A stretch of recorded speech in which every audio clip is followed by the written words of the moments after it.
Allow yourself this moment to let go. Today's story is Rapunzel, Tales from the Brothers Grimm. There once was a man and a woman who had long in vain wished for a child. At length, the woman hoped that God was about to grant her desire. These people had a little window at the back of their house from which a splendid garden could be seen. It was full of the most beautiful flowers and herbs.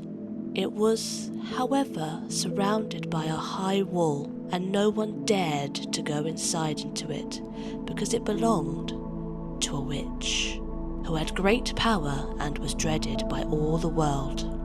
One day, the woman was standing by the window and looking down into the garden when she saw a bed which was planted with the most beautiful rampion, and it looked so fresh and green that she longed for it and had the greatest desire to eat some. This desire increased every day, and as she knew that she could not get any of it, she quite pined away and looked pale and miserable. Then her husband was alarmed and asked, "What ails you, dear wife?" "Ah," she replied, "if I can't get some of the rampion to eat, which is in the garden behind our house, I shall die." The man who loved her thought, "Sooner than let your wife die, bring her some of the rampion yourself, let it cost what it will." In the twilight of the evening, he clambered over the wall into the garden of the witch, hastily clutched a handful of rampion, and took it to his wife. She at once made herself a salad of it, and ate it with much relish.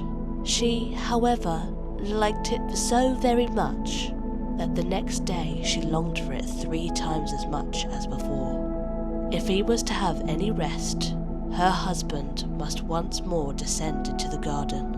In the gloom of the evening, therefore, he must let himself down again. But when he clambered down the wall, he was terribly afraid, for he saw the witch standing before him. "How dare you," she said with an angry look, "descend into my garden and steal my rampion like a thief? You shall suffer for it." "Ah," answered he, "let mercy take the place of justice. I had to do it out of necessity. My wife saw your rampion from the window and felt such a longing for it that she would have died if she had not got some to eat." Then the witch let her anger be softened and said to him, "If the case be as you say, I will allow you to take away with you as much rampion as you will. Only I will make one condition. You must give me the child which your wife will bring into this world. It shall be well treated, and I will care for it like a mother." The man in his terror consented to everything, and when the woman at last had a little daughter, the witch appeared at once, gave the child the name Rapunzel, and took it away with her. Rapunzel grew into the most beautiful child beneath the sun. When she was 12 years old, the witch shut her into a tower which lay in a forest, and had neither stairs nor door, but quite at the top was a little window.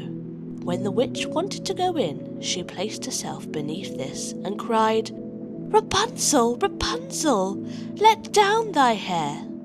Rapunzel had a magnificent long hair, fine as spun gold, and when she heard the voice of the witch, she unfastened her braid tresses and wound them round one of the hooks of the window above.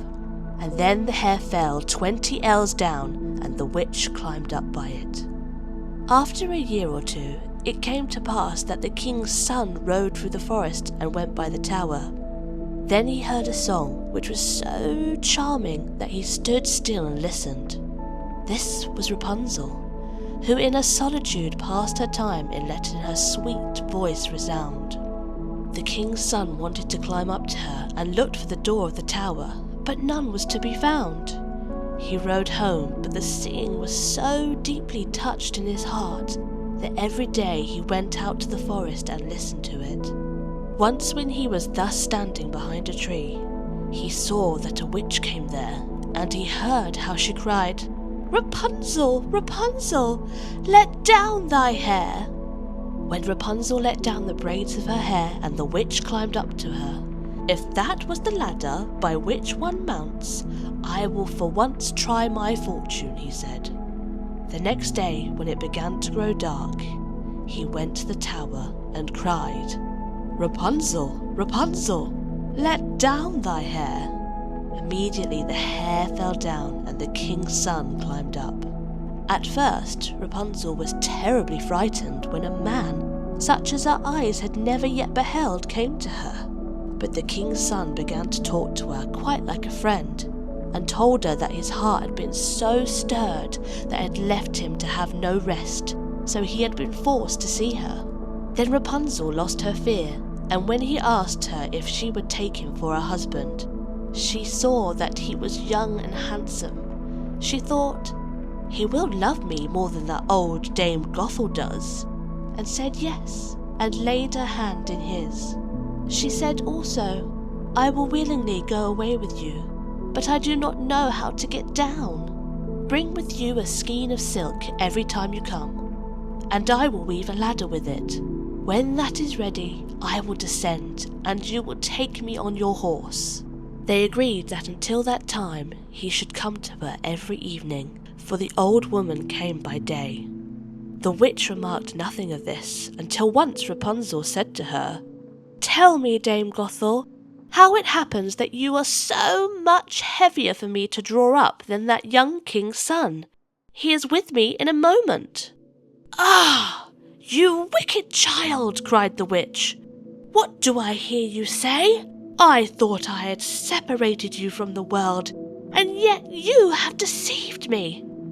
In her anger, she clutched Rapunzel's beautiful tresses, wrapped them twice round her left hand, seized a pair of scissors with the right, and snip, snap, they were cut off, and the lovely braids lay on the ground.